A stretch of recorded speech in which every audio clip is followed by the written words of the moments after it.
Ron Hinkle, a Buckhannon resident, is doing what he is passionate about. The first step is always gathering the glass out of the furnace. And gathering glass is so much like dipping honey up out of a bowl.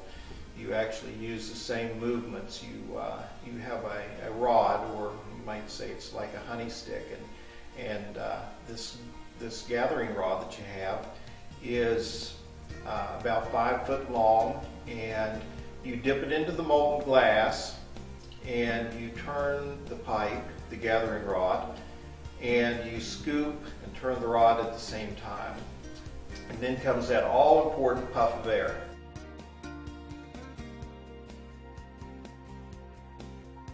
If you've ever watched glass being made, the simple fact that you're dealing with a stretchy, gooey liquid that's 2,000 degrees on the end of the pipe catches people's attention very quickly. But when you can share that with people who've never seen it before, whether they're 95 or 100 years old, or if they're a child, even children are very mesmerized. And to be able to explain the nature of glass, be explaining what you do with glass, it's a memorable experience. I can't tell you how many people I've had to come into the studio and say, oh, I remember when I was like 6 years old and my grandpa took me to the factory and we watched the glass being made, and I'm so excited to be here today.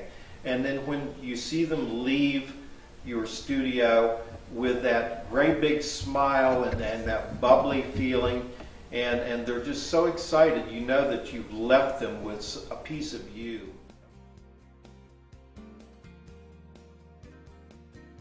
How do I operate and how do I keep going in this crazy economy with such a challenging business? First of all, I say challenging because the overhead here in this small glass blowing business is sometimes astronomical.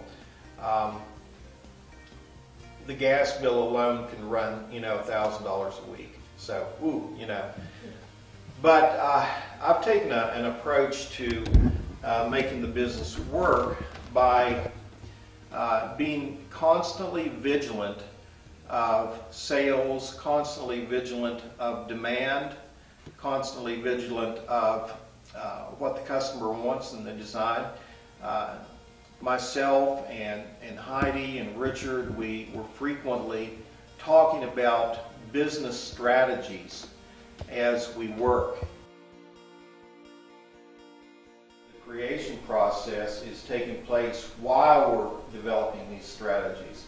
If someone calls and says, I want 35 glass skulls, I can automatically say, you know what, I don't think this is something that I would do very well.